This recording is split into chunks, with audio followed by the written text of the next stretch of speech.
You're listening to Cards to the Moon, a podcast about trading cards from both a collector and investor perspective. We hope you'll stick around for the ride as we take a deep dive into the state of the hobby, share some hot takes, hopefully some useful advice, and fun stories along the way. Hey all, welcome back to Cards to the Moon. My name is Clark from 5 Card Guys on Instagram, and with me co-hosting as always for episode 87 is Hyung of Integrity Sports Cards and John, who is Trade You at Recess.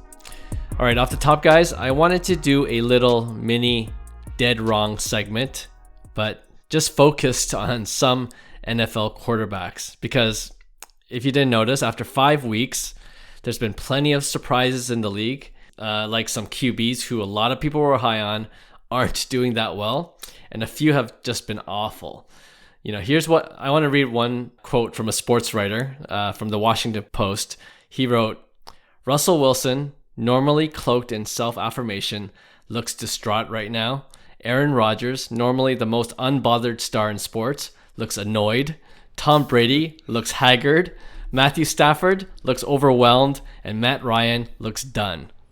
Right, so and he's picking on the old QBs, the guys, all the vets, all the ones we know best, right? But there's a couple of younger guys who are not performing as well. So I thought we could quickly go through just a list of 5 QBs I selected, and let's say if we're willing to admit now, almost a third into the season, whether we've been dead wrong on their potential this year or if we're still giving them a chance. All right, so let's start with Russell Wilson of the Denver Broncos. John, you can start off because you were high on the Broncos preseason. So are you ready to give up on Wilson and the Broncos? I'm still going to give it a chance. I'll Okay. consider it a wrong, not a dead wrong. I'll give him a chance. I mean, these guys are vets for a reason. They won't, I hope they won't wilt under the regular season pressure. So I could see it turning around. And I know you're going to probably mention a couple of other vets here, but I'm going to give it a little bit, maybe 3 more weeks. After that, if he loses 2 of 3, it's probably looking like a wrap for their playoff, like a potential playoff run. So yeah, I'll give it a couple more weeks. Okay. Young? For me, before I said Russell Wilson, I'm long on Russell Wilson in general. So I think you can't gauge it off of 5 games, and obviously it's going to affect his prices if he doesn't perform the next few weeks. But I'm still giving Russ Wilson a chance because I think he's a future Hall of Famer. I think his prices are somewhat cheap. So yeah, I think I'm just long on him. So I'll be holding. All right. Yeah, I guess if you're long on Russell Wilson, for sure, I would just wait even a little bit longer because I think it's just going to go down even further, in my opinion. And, for football, I'm always about the short-term flips because, there's so many injuries involved unless they've already established themselves, like some of these vet players. But, for me, I think I would rather invest elsewhere. And so I'm off Russell Wilson personally. And it looks like the Broncos team, like that one game where they couldn't score a touchdown. It's kind of, I don't know. It's only 5 games, but in a 16, 17 game season, you don't have a lot of time to prove yourself, right? And I might have to say I'm kind of wrong on Russell Wilson coming into the Denver Broncos. I thought he could really lift up this team, but they're having issues. So I'm on to the next guy. All right. Next vet, Tom Brady. Okay, like we know Tom Brady is a Hall of Famer, and he's going to be fine. But if you're looking at this season and this season only, do you think he's stayed on 1 year too long? Did he make that Cardinal old vet mistake where he should have probably left last season or a couple seasons ago on top? Or do you think Brady's got what it takes to correct the ship? I think it's too early to say. I mean, like 5 games in the season, like John said, veterans will perform when they need to, and it's still a long season, still weeks away.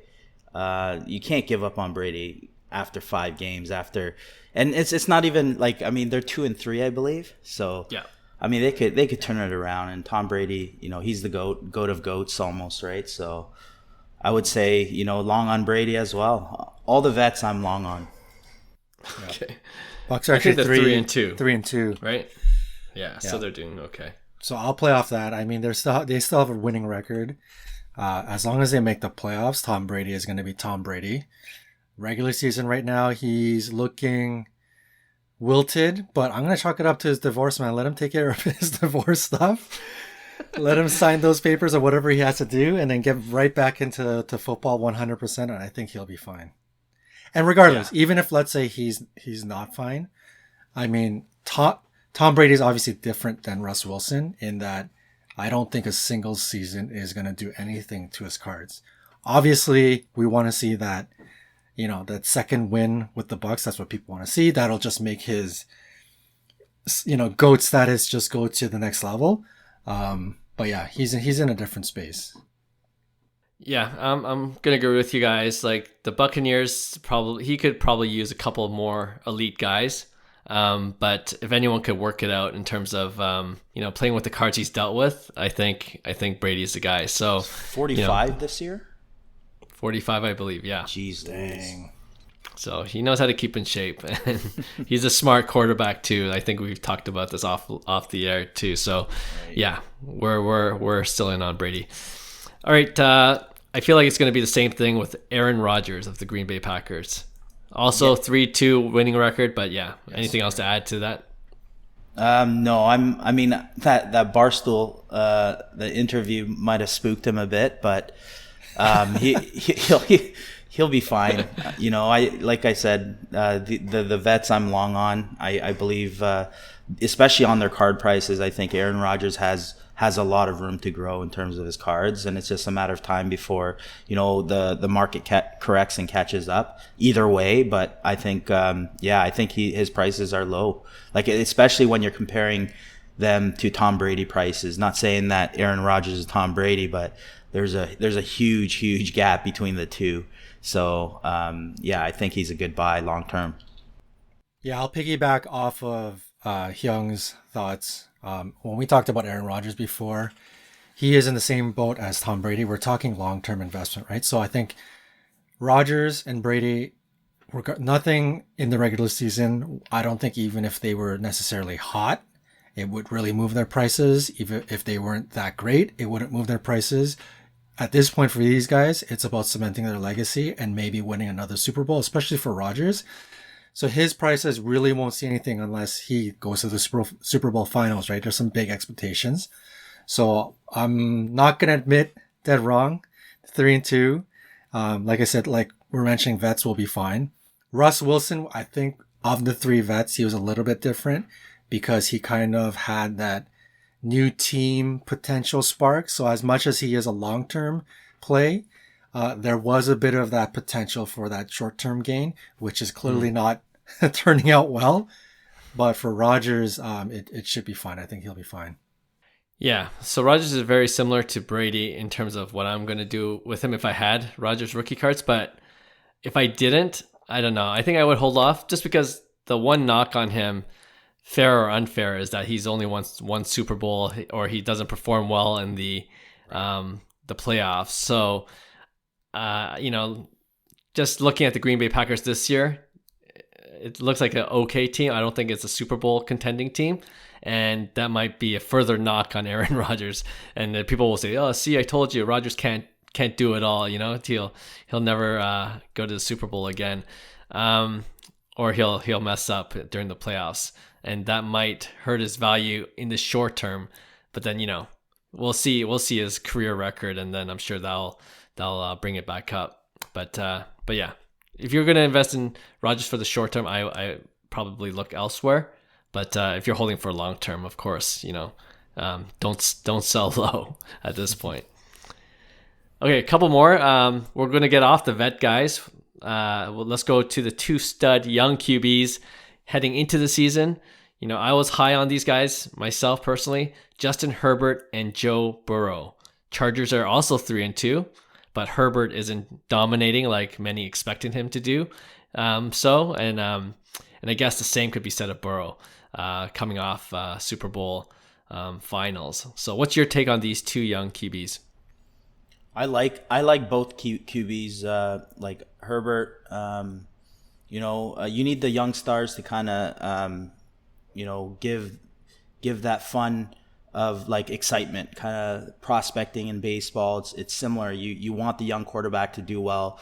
You got both Herbert and Burrow, but my problem is prices were so steep coming in, right? So for me, it's like everything has to click, everything has to go right for both these young quarterbacks, and even if they do it, I still feel like there's room to kind of like go down still. I think it was because we came into the hype of kind of like the Herbert year and then Burrow to follow after that COVID spike. I think it really set off prices, especially football. So I just think that there's so much to come down on prices, even though, they're the young stars of today's game. And obviously I root for them. I want, their prices to do well, but sustainability is my issue with the younger guys. So yeah, I'm gonna stay off of them. I'd like it to see what they accomplish the next year or so before I probably, consider investing. I just think the hype is still around because they're so new, kind of like that, 2020, the first 3 2019 years. and basically exactly. Right. Yeah. Yeah. I follow similar stance. You guys know that I wasn't touching Joe Burrow cards this season. So I think the dead wrong segment for me maybe doesn't count. Okay. Yeah, so I'll reap my successes there. But Justin Herbert on the other side, I mean, I think he's a tricky one because I still believe he's kind of in that LaMelo Ball, Anthony Edwards, first 2-3 seasons. He's still in a hype phase. So I think no matter, unless he wins a Super Bowl, if he has solid seasons, I think his card will continue to go down. It's just the nature of sports card collecting and the sports world in general. So I think if you're really a believer of Herbert and his talents, you still have another 12 months at least to go before I think you have some great opportunities for purchasing. But in terms of like, were we dead wrong about just Herbert? I don't think so. I mean, I think they're 3-2 as well, right? They're not horrible. Yeah. The past 2 games, I think Herbert was fine. He had like a 138 quarter. I'm looking at the stats. He had 138 quarterback rating. He played well past 2 games on the season. He's like like he's always been doing. He's high percentage completions. I think he's doing fine. So, yeah, I think, if you're a huge Justin Herbert fan, you want to get into cards this year because you want to watch him and you want to enjoy the experience, I'm for it. But if you really want to kind of take advantage of some low prices, I think there's prices to be had maybe sometime next season. Sure. Yeah. Yeah, I think for me with Herbert, because I have the field level silver rookie card, PSA Right. 10, and I was hoping that, like I bought low in the off season, and then I was going to try to flip him, but then, he didn't come off to a super hot start. And like you said, John, he's doing well enough, but I think the expectations were so high going into it that he's just not living up to that hype, right? So his price is actually for that card, and in general, like it's hasn't gone down that much, but hasn't gone up either. It's just kind of stagnant. It's kind of going sideways. And I'm finding the same for Joe Burrow. It's coming down a little bit because of the Super Bowl hype. Obviously, it couldn't sustain at that level, but it's settled down to a nice like baseline, and it's not going up or down. And I think it's what Hyung, you were mentioning. Like it was so high to begin with. It's kind of settled down into this like lower level. But I think it's safe there as long as they continue to perform the way they have, and people still see that there's potential in these 2 young quarterbacks. They got to start winning. That's key. Like if you look at all the great quarterbacks, like Pat Mahomes, like all those, they win, right? They have winning records, and these guys are sitting 500 on their career, so they have to start turning a page really quick if they want to kind of make that noise and sustain. I can't, even if they do well, I don't think the prices could sustain just based off day traders, right? Yeah, that's a good point for sure. And I think that's a good way of seeing it. Like if you look at their team in general and their team's not as strong, or they're not performing, or they got injuries and they've got challenges ahead, maybe if you have some of their cards, it's a good time to unload, even if you're not going to profit off of it, and look for other young QBs, or any QBs for that matter, that are on winning teams, and you might be able to see a spike in season at some point. Right. Yep. So I know it's only 5 games, but I thought we could do a quick NFL QB update. It's been pretty crazy for Eagles fans. I'm sure they didn't expect to be 5-0. Oh yeah, there's one dead wrong. I'll admit to. Jalen Hurts. I wasn't high on that guy. Me too. I'll admit that one. Hyung can bask in the glory. There you go. Hyung was right, and we were wrong about Jalen. But yeah, there's a lot of surprises. I guess that's why we all love the NFL too. There's season to season, a lot can change. Let's move on to our Friday discussion topic. And I saw our hobby friend Scottie B release a video on his YouTube channel on who he's targeting in the baseball offseason. Side note, if you're a baseball card collector and you don't know Scottie, do yourself a favor and subscribe to his YouTube channel. Anyway, I got our discussion idea from his video and wanted to ask you guys the same thing. Is there anyone you're targeting in the offseason? I know there's still the postseason going on, but ever since our Blue Jays gave up a 7-run lead to the Mariners in the AL Wild Card Series, I just want to move on. Okay, so for us, the off season has already begun. So yeah, who are you guys looking to potentially pick up? For me, it's a mixture of kind of like the veterans and kind of like the young stars. I still believe in some of the young stars in today's game, because their prices have fallen so much. It's kind of similar to the football discussion we had.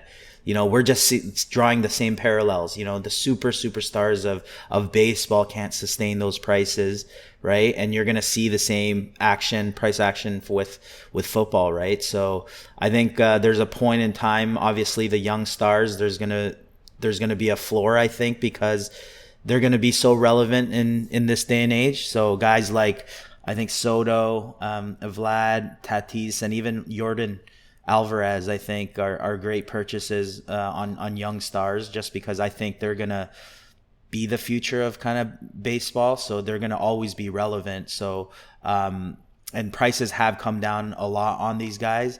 We talked about this with like guys like Vladdy, obviously a very disappointing season for the Jays, or just the way they ended it.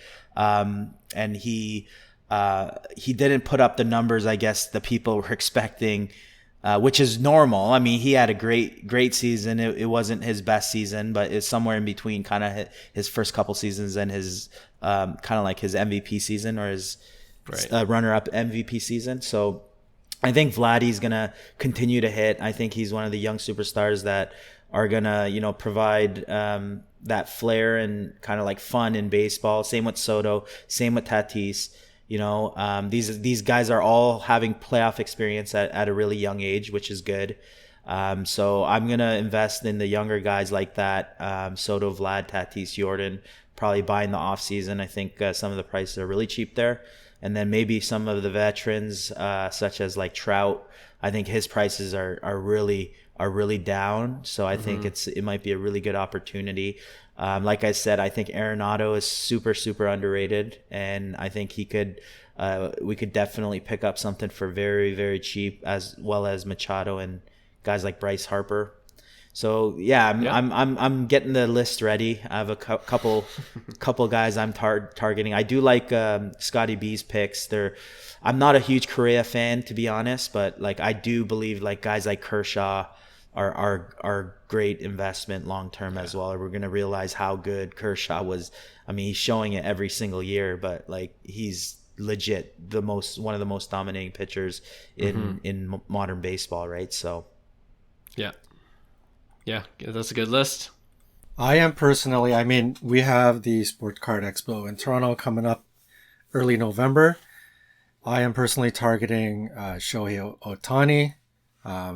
Everything, it has everything to do with who he is, his pricing, and of course, being a fan, I wanted to collect his stuff, so there's a bit of a bias, more so than other things that I think have potential to make a lot of money. I think Ohtani is my number one target to try to trade into. I don't own any Ohtanis right now. Number two would be Soto. Really depends on what the Padres do. If the Padres end up winning it all, I mean, they're facing the Dodgers, right? It's going to be tough. But let's say they win it all, I probably won't try and touch Soto when it comes to the show in November. But if they end up losing to the Dodgers, I'll probably try and double up on a Soto card. So those are my two targets. And then I think in general, in terms of trying to find the next big hit, no pun intended. Clark, you kind of mentioned how you try and predict who the MVP will be for the upcoming season. That's kind of the way you strategize around who you pick. I'm really starting to think if you can predict the home run leader, I think that's what you go for. Because if you look at, this year, who's the big name? Aaron Judge, right? Last year, who had the biggest gains in the league in terms of card value, right? It was Vladdy, it was Shohei.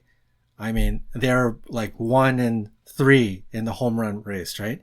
Years before that, 2020, we'll call it a wash because I don't know whether it was a 60-game season or whatever. But the years before that, you look at Pete Alonso, Cody Bellinger. If you can remember that back to 2019, their cards were huge, monstrous, right? So I think if you could predict home run leaders, I think there's a play there. Obviously, it's a huge risk, but if you believe Aaron Judge is going to be the home run leader next year, I think he's a perfectly fine play. If you believe it might be, it could be somebody like Yordan Alvarez, and that could be a play too, right? Even if you wanted to maybe dabble in Pete Alonso. So I think there's something to maybe taking what you strategize and trying to predict the MVP and try to predict the home run leader, and I think you might have something there. So just something to think about. Yeah. Love that strategy. And I think, for me, I thought going into this season, in our earlier podcast, I said Lewis Robert all the way. This is his year. and then you got to, we talked about this before, but you have to know when to pivot. So that's when I pivoted to obviously to Aaron Judge when he started to go on a tear on in his home run hitting streak early in the season. And then at 29 you're like, oh, there's a chance. It's not going to be easy to hit 60, but yeah. If there's a chance, I'd rather take that risk than waiting for Lewis Robert to turn things around. Right. You know what I mean? So but I mean, I think you guys both named all the guys I'm trying to target. I love the Mike Trout. I know it's not everyone's budget, but I don't think people realized how well he performed in under 120 games. Scottie B points this out in his video, right. But I was hoping that he wouldn't because I was, I wanted that to be a little bit of a secret until I bought a Mike Trout card. He's only the 4th or 5th player in MLB history to hit 40 home runs in less than 120 games. Right. Just imagine, he easily could hit 50 if he played the full season. Yeah. You know what I mean? So that's another strategy. I think I talked to you about that, John, where I look for a guy that was injured the previous year, but if he could just give me one good full season at his potential, right. That's then Robert. Yeah, I thought so. But it's 2023. He got injured. It's 2023. Double down this year? Quadruple down. I didn't hear any of you guys say Lewis Robert as the guy you're targeting in the offseason. But I pay to take his slabs. Yeah. That's the problem. Yeah. But I mean that strategy worked for me 2 years ago with Shohei. He had that one injury riddled season. I'm like, just one season, and then of course he did it in his MVP year. And I think Mike Trout is that guy for me. If he could afford it, if he next season he plays 150 games at least, I mean I have no doubt his stats are going to be ridiculous, and you're going to profit. If he plays 150 games next season, his prices will go back up for sure. Yeah, I think a lot of people got shaken by that news, and you mix that in with the bear market. But I still think we talked about this, like some of his cards are just overpriced. Like especially his Topps update, I think it's just based off pop counts and sustainability in terms of pricing. I think they just had to correct itself, and it was just a bad timing for all that news to happen when the market was starting to go down. So that's why I do believe he could be a very good buy in the offseason, especially some of his cards. I think a 2009 Bowman Chrome Refractor sold for like 10 grand or just maybe a bit over 10 grand, which is insane, right? So like for me, it's like those are the opportunities that we look back and we're just like, oh man, it's like, 3 times less than the peak, so Yeah. True. Yeah. That's a good point. Definitely. The other guy I didn't hear any of you guys mention, but I think could be a sleeper pick is Bo Bichette. Hyung, I know you mentioned to me like he had very similar stats to another guy we're high on. Do you want to share that? Yeah, when I said this before, like I mean this was pre 20 his second season, so this is 2019 2020. I really got like Mookie Betts vibes, like in terms of the type of player, type of hitter that Bo Bichette could become. And obviously this was before he put up the last two seasons.